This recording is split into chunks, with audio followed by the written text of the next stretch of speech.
Hello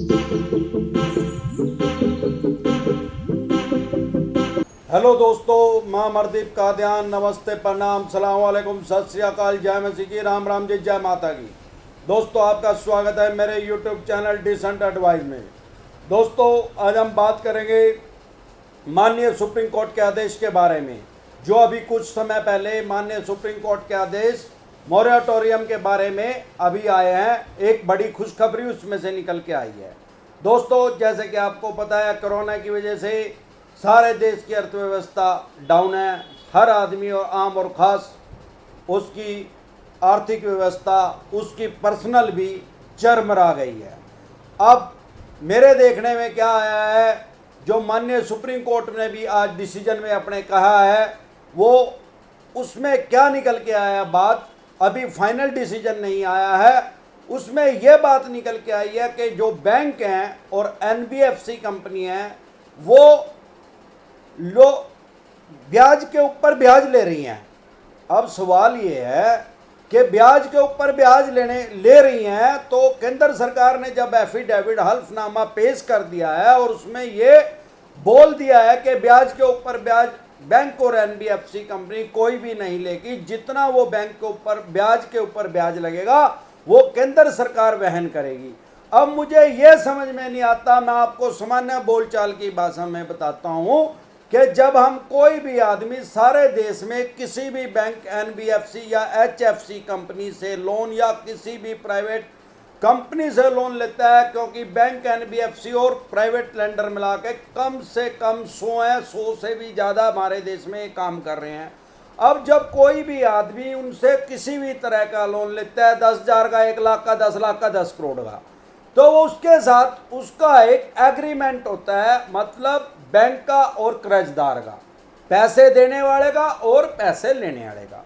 उसमें यह close तो जरूर होता है कि भाई अगर उसने टाइम से पैसा, जो भी ड्यू डेट है, जो भी म्यूचुअल अंडरस्टैंडिंग में आपकी किस्त की तारीख रखी गई है, जिसको ईएमआई बोलते हैं आजकल, ईसीएस से वो क्लियर होती है, भाई इस डेट को अगर आपने उनका पैसा नहीं दिया तो वो उस पर पेनल्टी लगाएगा, और इतने टाइम तक नहीं दिया तो वो पेनल्टी ब्याज के ऊपर ब्याज भी लगाएगा। वो कन्फर्म है और वो क्लोज हर बैंक, हर एनबीएफसी कंपनी या कोई भी कर्जदाता जो कर्ज उससे ले रहा है उसके ऊपर वो उसको लागू करता है।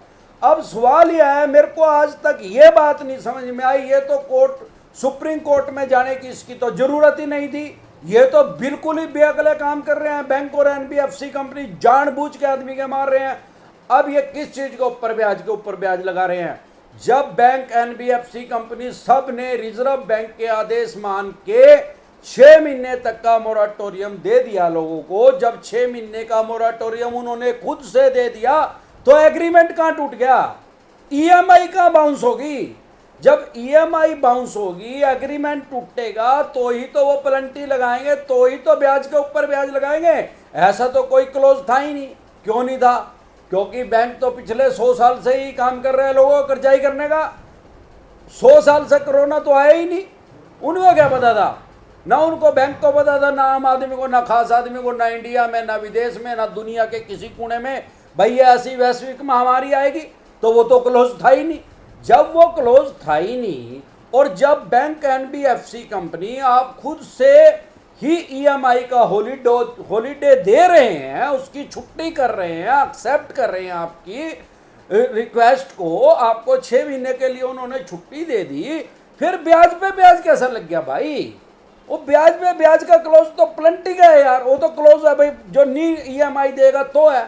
जब आप खुद से करें, आपने किसी से पैसे लेने हैं, आप उसको खुद ही कहते यार 6 महीने ना दिए, 6 महीने के बाद दे दिए, फिर उससे जुर्माना किस चीज का वसूल लोगे आप?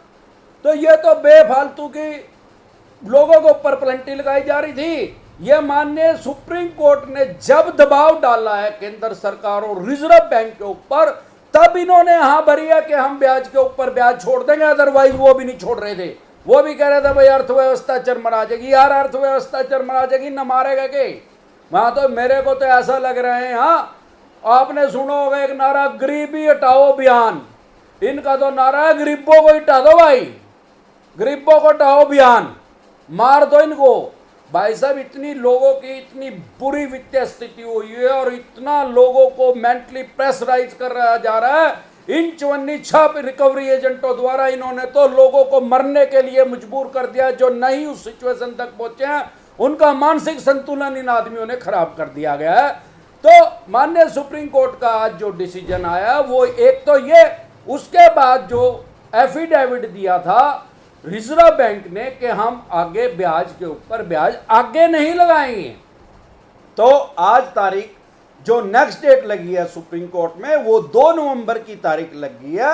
लेकिन क्योंकि रिजर्व बैंक और केंद्र सरकार की तरफ से यह कहा गया था कि हम 15 नवंबर के बाद ब्याज के ऊपर ब्याज लगाना बंद कर देंगे और उसकी छूट देनी स्टार्ट कर देंगे 15 नवंबर के बाद, तो माननीय न्यायाधीश जो वहां बैठते हैं, जिनको न्यायमूर्ति बोलते हैं सुप्रीम कोर्ट में, उन्होंने केंद्र सरकार और आरबीआई को आदेश दिया, भाई अगर आप कह रहे हो कि हम ब्याज पे ब्याज नहीं लेंगे, उसकी छोड़ कर देंगे, जिससे हमने ले लिया उसके रिफंड कर देंगे, फिर आप इसको इतना डिले क्यों कर रहे हो? 15 नवंबर को क्यों कह रहे हो? जब देनी है तो दे ही दे, अगले की छोड़ कर ही दे मेरे यार। तो उनको बोला गया है कि 2 नवंबर तक आप ये अपना काम कर दीजिए। और एक सबसे बड़ी खुशखबरी आम और खास आदमी के लिए आज माननीय सुप्रीम कोर्ट की तरफ से क्या आई है, जो कि स्टे मिला हुआ था आपका जो लोन है, कितने भी अमाउंट का है, किसी भी तरह का है, पर्सनल है, बिजनेस है, एबीसी किसी भी तरह का, किसी भी बैंक, किसी भी एनबीएफसी, किसी भी एचएफसी या किसी भी प्राइवेट लेंडर से, उसको कोई भी बैंक, एनबीएफसी कंपनी या प्राइवेट लेंडर उसको एनपीए में नहीं डाल सकता 2 नवंबर तक, तो क्योंकि कोर्ट में की कार्रवाई चालू है। और उसके बाद भी भगवान ना करे अगर कोई तारीख लगी तो माननीय सुप्रीम कोर्ट शायद उसको भी ना बढ़ने दे। 2 नवंबर तक आपका केस एनपीए में नहीं डलेगा, आपको डिफॉल्टर घोषित नहीं किया जा सकता, आपके ऊपर कोई केस नहीं किया जा सकता। तो आप ज्यादा मानसिक परेशानी ना ले। ये जो चवन्नी छाप एजेंट अगर आपको तंग कर रहे हैं, इनके लिए इस टॉपिक पे मैं एक स्पेशल वीडियो बना चुका हूं कि इन चवन्नी छाप रिकवरी एजेंटों से कैसे निपटना है लीगल तरीके से। आप मेरी प्रोफाइल में जाके वो वीडियो देख सकते हैं। इजली कानून का ज्ञान उसमें मैंने पूरा बताया हुआ, आपके क्या राइट्स हैं और उस रिकवरी एजेंट के क्या राइट्स हैं। अगर आपको वो अच्छे से देखेंगे और उसको समझेंगे और सामने वाले रिकवरी एजेंट को वो बात बोलेंगे तो 99% चांस है वो आपको रस नहीं करेगा। तो आज के लिए बस इतना ही। कल फिर मिलते हैं एक नए टॉपिक के साथ। तब तक के लिए आप मेरे चैनल पे अपना प्यार और आशीर्वाद बनाए रखें। वीडियो अच्छी लगी हो तो प्लीज लाइक करें, शेयर करें, सब्सक्राइब करें और बेल आइकन का बटन दबाना ना भूलें। नमस्कार।